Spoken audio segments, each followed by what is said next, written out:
Hello, welcome to my channel তাবুতনুর ছোট কিচেনে আপনাদের সবাইকে স্বাগত। আজকে তাবুতনুর ছোট কিচেনে বানানো হবে বাসন্তী পোলাও। তো বাসন্তী পোলাও কীভাবে বানাতে হয় দেখে নাও। তো বাসন্তী পোলাও বানানোর জন্য এখানে নিয়ে নিলাম 1.5 কাপ মতো চাল। প্রথমে 1 গ্লাস নিয়ে নিলাম, তারপরে নিয়ে নেব হাফ গ্লাস। তো যেহেতু চালটা আপনারা মেপে দেবেন, তাহলে জলটা দিতে আপনাদের সুবিধা হবে, তাই চালটা একটু মেপেই দেবেন। তো ভালো করে ধুয়ে নেবেন। ধুয়ে নেওয়ার পরে এটা ভালো করে জল ঝরিয়ে নেবেন। জল ঝরানোর পরে একটা কাপড়ের মধ্যে এগুলো আস্তে আস্তে খেলিয়ে ভালো করে সুন্দর করে শুকিয়ে নিতে হবে। তো দেখুন বন্ধুরা, এরকমভাবে হাত দিয়ে মেলে দেবেন চালগুলি।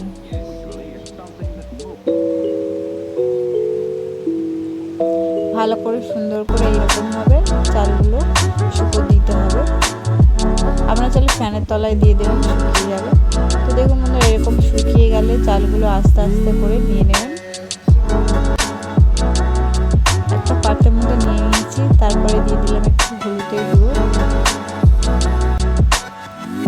হলুদের গুঁড়ো দেওয়ার পরে দিয়ে দেবো এর মধ্যে একটু ঘি। হলুদের গুঁড়ো এবং ঘি দিয়ে সুন্দর করে চালটা হালকা হাতে মাখাতে হবে, যাতে চালগুলি না যায়। তারপর কড়ার মধ্যে একটু ঘি দিয়ে দিলাম। ঘিটা একটু গরম করে নিতে হবে। তার মধ্যে কাজু বাদামটাও একটু ভেজে নেব, আর কিশমিশ, কাজু বাদাম আর কিশমিশ একসাথে সুন্দর করে ভেজে নেব ঘিয়ের মধ্যে। আপনারা চাইলে এখানে সাদা তেলও ইউজ করতে পারেন। তারপর তেজপাতা, দারচিনি, লবঙ্গ একসাথে ভেজে নেব।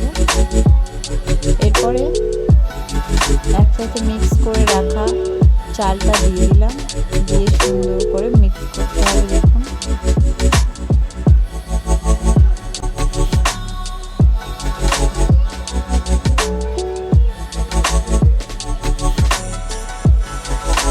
তারপর আপনারা পরিমাণ মতো জল দেবেন। যেহেতু আমরা 1.5 কাপ চাল নিয়েছিলাম, তাই এখানে আমরা দিয়ে দেব 3 কাপ জল।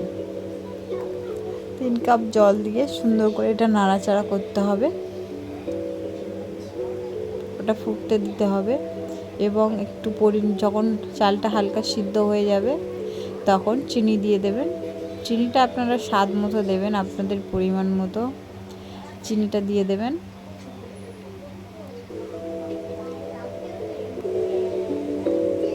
তারপর দেখুন এটা হালকা হাতে একটু নাড়াচাড়া করবে। দেখুন আমার বাসন্তী পোলাও একদম পুরোপুরি রেডি হয়ে গেছে। ঘরোয়া পদ্ধতিতে খুব সহজে।